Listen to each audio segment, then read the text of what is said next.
ഇപ്പൊ ഈ കൺസെന്റ് എന്ന് പറയുന്ന ഒരു വേർഡേ നമ്മുടെ ഈ 2000 അല്ലെങ്കിൽ 2005 കാലഘട്ടത്തിന്റെ ഇടയ്ക്ക് നമ്മൾ സാധാരണയായിട്ട് യൂസ് ചെയ്യുന്ന ഒരു വേർഡാണോ?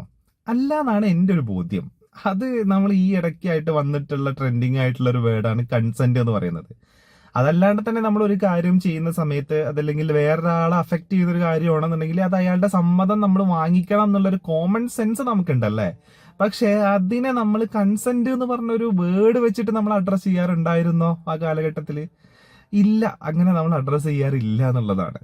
അപ്പോൾ സിനിമക്കകത്തേക്ക് വരുമ്പോ ഇപ്പൊ നെല്ലിക്കാംപോയിൽ നൈറ്റ് റൈഡേഴ്സ് എന്ന് പറഞ്ഞ സിനിമക്കകത്തേക്ക് വരുന്ന സമയത്ത് സിനിമയിൽ കാലഘട്ടം കാണിക്കാൻ വേണ്ടിയിട്ട് പല രീതിയിലാണ് ചെയ്യാറല്ലേ.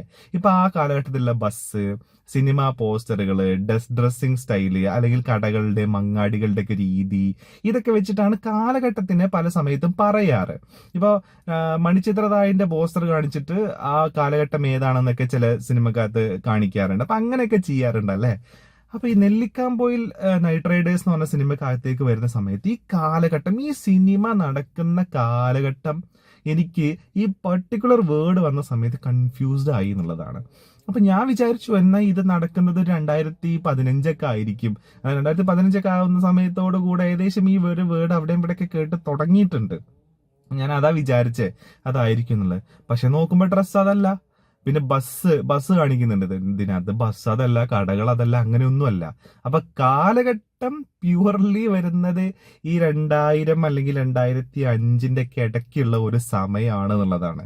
അപ്പൊ ആ കാലഘട്ടത്തിൽ കൺസെന്റ് എന്ന് പറയുന്ന ഒരു പർട്ടിക്കുലർ വേർഡ് ഉപയോഗിച്ചത് കൺഫ്യൂസിങ് ആണ്. അത് വേണ്ടില്ലായിരുന്നു എന്ന് എനിക്ക് തോന്നി. ഒരു കോമഡിക്ക് വേണ്ടിയിട്ട് ഇതിനകത്ത് ഇട്ടതാണ്, പക്ഷേ അത് കോമഡി വർക്കായിട്ടില്ല. പിന്നെ അതേപോലെ തന്നെ ഈ പറഞ്ഞ പോലെ കൺഫ്യൂഷനും ആളുകൾക്കിടയിൽ ഉണ്ടാക്കിയിട്ടുണ്ട് എന്നുള്ളതാണ്.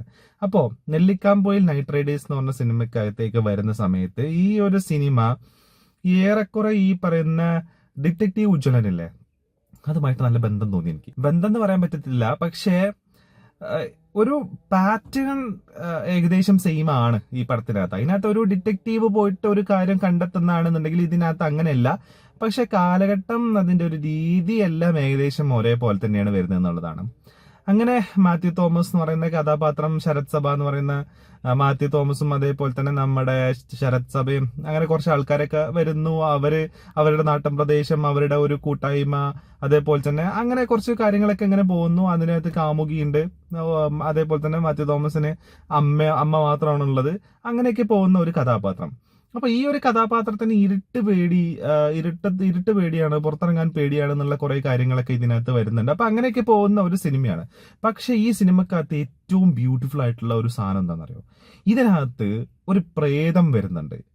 എന്റെ പൊന്ന്, അതായത് ഇതിനകത്ത് മാത്യുവിന് തോന്നുന്ന ഹാലൂസിനേഷൻ ആയിട്ടാണ് എനിക്ക് ഈ ഒരു സിനിമയിൽ അതിനെ അവതരിപ്പിച്ചേക്കുന്നത് എന്നുള്ളതാണ് എനിക്ക് തോന്നിയത്. പക്ഷെ അത് രണ്ട് വിധത്തിലും വേണമെന്നുണ്ടെങ്കിൽ നമുക്ക് വായിച്ചെടുക്കാം.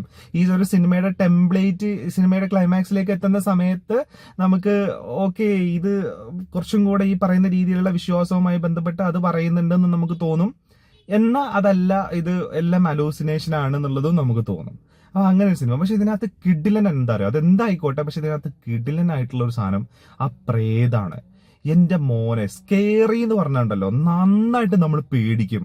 നല്ല പേടിയാവുന്ന രീതിയിൽ കിഡിലനായിട്ട് ആ സാധനം ചെയ്തിട്ടുണ്ട്. അതിന്റെ കൂടെ ഇതിന്റെ സ്കോറും കൂടെ അങ്ങ് ബ്ലെൻഡ് ആവുന്ന സമയത്തുണ്ടല്ലോ, ഭീകര സാധനമായിരുന്നു ഈ ഒരു സിനിമ എന്നുള്ളതാണ്.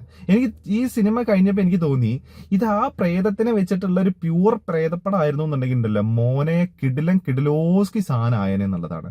ഒരു ഉരുള കഴിക്കടാ എന്ന് പറഞ്ഞിട്ട് പ്രേതം വരികയാണ്. എന്റെ പൊന്നോ, അത് കിഡിലനായിരുന്നു കേട്ടോ. പിന്നെ മാത്രമല്ല ഇതിനകത്ത് യൂസ് ചെയ്തേക്കുന്ന സൗണ്ട്, സറൗണ്ട് സിസ്റ്റത്തില് നമ്മൾ ഈ സിനിമ ഇരുന്ന് കാണുന്ന സമയത്ത് നമുക്ക് നന്നായിട്ട് പേടിയാവും ചില സ്ഥലങ്ങളിൽ.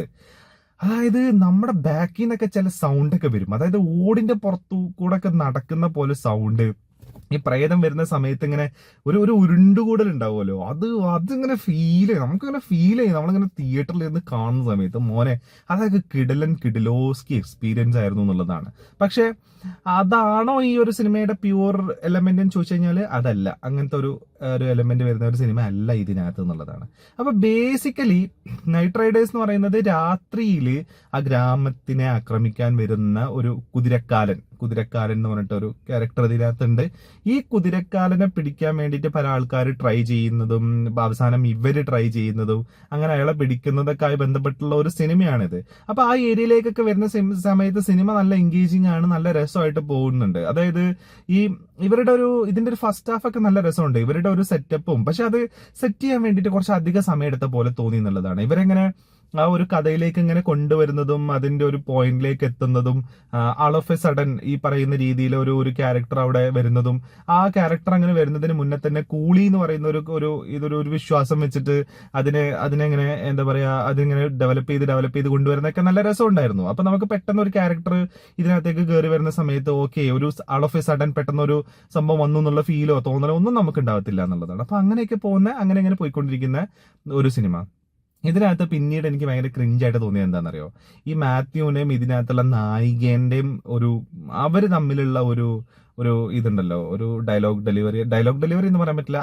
അവരുടെ ആ ഒരു മൊമെന്റ് വരുന്ന സമയത്താണ് ഭയങ്കര ക്രിഞ്ച്. അതിനകത്ത് പക്ക മാത്യു ഒരു ഊള എന്താ പറയാ ഒരു കാമുകൻ എന്നുള്ള ലെവലിൽ ഇങ്ങനെ ഒരു ചിരിച്ചിട്ട് എന്നൊക്കെ പറഞ്ഞിട്ട് അങ്ങനെ ആ ചിരി ആ കൈൻഡ് ഓഫ് സാധനം ഇതെനിക്ക് ഭയങ്കര ക്രിഞ്ചായിട്ടാണ് സത്യത്തിൽ തോന്നിയത്. അങ്ങനെ കൊടുക്കേണ്ട ആവശ്യം ഉണ്ടായിരുന്നോ എന്ന് എനിക്ക് തോന്നിപ്പോയി. പക്ഷെ എനിക്ക് കഥ ഫുള്ള് കണ്ടപ്പോൾ എനിക്ക് തോന്നിയത് എന്താണെന്നറിയോ, അതായത് ഈ ഒരു പ്രായം കഴിഞ്ഞ് പിന്നെ താടി മീശയൊക്കെ വളർന്ന് വരുന്ന ഒരു പയ്യന്മാരുണ്ടാവുമല്ലോ നാട്ടിൽ, ഇങ്ങനെ കൊഞ്ഞാട്ടടിച്ച് നടന്നിട്ട് പിന്നെ ഇങ്ങനെ കുറച്ച് താടിയൊക്കെ വന്ന് കുറച്ച് ഇതിലേക്ക് വരുന്ന ഒരു സമയം, ആ ഒരു കാലഘട്ടത്തിലാണ് ഈ ക്യാരക്ടർ ഉള്ളതെന്നാണ് എനിക്ക് തോന്നിയത്. അപ്പോൾ ആ ഒരു ടിപ്പിക്കൽ കാമുകനിൽ നിന്നും കംപ്ലീറ്റ് ആയിട്ടൊരു മോചനം കിട്ടിയിട്ടുമില്ല എന്നാ പറഞ്ഞ ഈ മെച്ചൂർഡ് ആയിട്ടുള്ള ഒരു ക്യാരക്ടറിലേക്ക് എത്തിയിട്ടുമില്ലാത്തതിന്റെ ഒരു നടുക്ക അവസ്ഥയുണ്ടല്ലോ, ആ അവസ്ഥയിൽ നിൽക്കുന്ന ഒരു ക്യാരക്ടർ ആയതുകൊണ്ടായിരിക്കാം അങ്ങനെ ഒരു കാര്യം ഇതിനകത്ത് ചെയ്തത് എന്നുള്ളതാണ് എനിക്ക് തോന്നിയത്. പക്ഷെ അത് നമ്മൾ കണ്ടിരിക്കുന്ന സമയത്ത് എന്നുള്ളൊരു ഫീല് എനിക്കത് കണ്ടപ്പോൾ അത് അത്രയും ഒരു പൈങ്കിളി കൈൻഡ് ഓഫ് സാധനത്തിലേക്ക് അത് കൊടുക്കണമായിരുന്നോ എന്ന് എനിക്ക് തോന്നിപ്പോയി. കാരണം അതൊക്കെ വരുന്ന സമയത്ത് നല്ല ക്രിഞ്ച് സാധനമായിട്ട് തോന്നിപ്പോയി എന്നുള്ളതാണ്. പക്കാ ഒരു മാത്യു തോമസ് ആയിട്ട് എനിക്ക് തോന്നിപ്പോയി എന്നുള്ളതാണ്. പിന്നെ ഇതിന്റെ ക്ലൈമാക്സ് സാറ്റിസ്ഫാക്ടറി അല്ലായിരുന്നു എനിക്ക്. അതായത് ക്ലൈമാക്സിലേക്ക് എത്തുന്നതിന്റെ മുന്നേ തന്നെ ആരാണ് ഈ ക്യാരക്ടർ, എന്താണ് ഇവിടെ സംഭവിക്കുന്നത് എന്നുള്ളത് റിവീൽ ചെയ്ത് കഴിഞ്ഞു. പിന്നെ നമ്മൾ അത് കണ്ടോണ്ടിരിക്കേണ്ട ആവശ്യം നമുക്ക് എന്താ? അതായത് ഇപ്പൊ ക്ലൈമാക്സ് എന്താന്ന് നമുക്കറിയാം, എന്തായിരിക്കും സംഭവിക്കാൻ പോകുന്നത് നമുക്കറിയാം. ഇത് ആരാണ് കുതിരക്കാരൻ എന്നുള്ളത് പിടിക്കുന്നതായിരിക്കും അത് ക്ലൈമാക്സ് എന്നുള്ളത് നമുക്കറിയാം. പക്ഷേ അത് സിനിമയ്ക്ക് മുന്നേ തന്നെ അല്ലെങ്കിൽ ക്ലൈമാക്സിലേക്ക് എത്തുന്നതിന് മുന്നേ തന്നെ റിവീലായി ആരാണ്, എന്താണ് അതിന്റെ റീസൺ എന്താണെന്നുള്ളത് കംപ്ലീറ്റ് റിവീലായ പിന്നെ നമ്മൾ എന്തിനാ അതിരുന്ന് കാണുന്നേ? പിന്നെ നമ്മൾ അതിലിരുന്ന് കാണുന്നതിൽ വലിയ അർത്ഥമൊന്നുമില്ല. അപ്പൊ എനിക്ക് അങ്ങനെയാണ് തോന്നിയത്. നല്ല രസത്തിൽ ഇങ്ങനെ കൊണ്ടുവന്നിട്ട് പിന്നെ ക്ലൈമാക്സിലേക്ക് എത്തുന്ന സമയത്ത് മൊത്തത്തിൽ അങ്ങ് ഇടിച്ചിട്ട് കല മുടച്ചു ഇട്ട് പോയ പോലെ ഒരു ഫീലാണ് എനിക്ക് ഉണ്ടായത്. നമ്മളൊരു സാറ്റിസ്ഫാക്ടറി അല്ല ഒരു ക്ലൈമാക്സിലേക്ക് എത്തുന്ന സമയത്ത്. പക്ഷെ ഇവർ ചെയ്യാൻ ഉദ്ദേശിച്ചേക്കുന്നത് ആളാരാന്നൊക്കെ റിവീലായി പിന്നെ അവരെ പിടിക്കുന്നതും അവരുമായിട്ടുള്ള ഒരു ഫൈറ്റ് സീക്വൻസും അങ്ങനെയുള്ള എല്ലാം കൂടെ കൂടിയിട്ടുള്ള ഒരു കൈൻഡ് ഓഫ് സാധനം സെറ്റ് ചെയ്യാൻ വേണ്ടിയിട്ടാണ് ശ്രമിച്ചേക്കുന്നത്. പക്ഷെ അത് സാറ്റിസ്ഫാക്ടറി അല്ലായിരുന്നു ഫോർ മീ. പക്ഷെ അത് ആ ക്ലൈമാക്സിലാണ് അത് റിവീൽ ചെയ്യുന്നത് ആരാണ് എന്താണെന്നുള്ളത് എന്നുണ്ടെങ്കിൽ ഇറ്റ്സ് ഓക്കെ. പക്ഷെ ബാക്ക്ഗ്രൗണ്ട് ആദ്യമേ റിവീൽ ചെയ്തു എന്ന് വിചാരിച്ചിട്ട് വലിയ പ്രശ്നമൊന്നുമില്ല. പക്ഷെ ബാക്ക്ഗ്രൗണ്ട് എന്താണ്, റീസൺ എന്താന്നുള്ളത് റിവീൽ ചെയ്തു. പക്ഷെ ഇതാരാണ് എന്നുള്ളതും കൂടെ അവർ ആദ്യമേ റിവീൽ ചെയ്ത് വെച്ചു. പിന്നെ ഇതിനകത്ത് വലിയൊരു നമ്മളത് ക്ലൈമാക്സ് ഇരുന്ന് കണ്ടിട്ട് ഇപ്പൊ എന്താ, നമുക്ക് പ്രത്യേകിച്ച് ഒന്നുമില്ല, ഓക്കെ ഇതാണ് എന്നുള്ളത് കിട്ടി. ഇനി നമ്മൾ ആ ക്ലൈമാക്സിൽ നടക്കുന്ന ചില കാര്യങ്ങൾ നമ്മൾ ഇങ്ങനെ ഇരുന്ന് കാണുക എന്നുള്ളതാണ്. അല്ലാതെ യെസ് എന്നൊക്കെ പറഞ്ഞിട്ടുള്ള നമ്മളൊരു കൈൻഡ് ഓഫ് ഗൂസ്ബം മൂവ്മെന്റ് ഉണ്ടല്ലോ ക്ലൈമാക്സിൽ കിട്ടുന്ന ഒരു സാറ്റിസ്ഫാക്ഷൻ, അത് ഉണ്ടായിരുന്നില്ല ഈ പടത്തിനകത്ത് എന്നുള്ളതാണ്. അപ്പോൾ അങ്ങനെയൊക്കെ നോക്കുകയാണെന്നുണ്ടെങ്കിൽ തിയേറ്ററിനകത്ത് നമ്മൾ കാശ് കൊടുത്ത് തിയേറ്റർ പോയി എന്ന് വിചാരിച്ചിട്ട് നമുക്ക് ഭയങ്കര മോശം ക്ലീശ പടം നമ്മൾ കണ്ടു എന്നുള്ളൊരു ഫീലൊന്നും നമുക്ക് ഉണ്ടാകത്തില്ല. ഒരു തരക്കേടില്ലാത്തൊരു സിനിമ നമ്മൾ കണ്ടു എന്നുള്ളൊരു ഫീലാണ്. പിന്നെ നല്ല വിഷ്വൽസ്, അതേപോലെ തന്നെ സൗണ്ട് വെച്ചിട്ടുള്ള നല്ല കളി.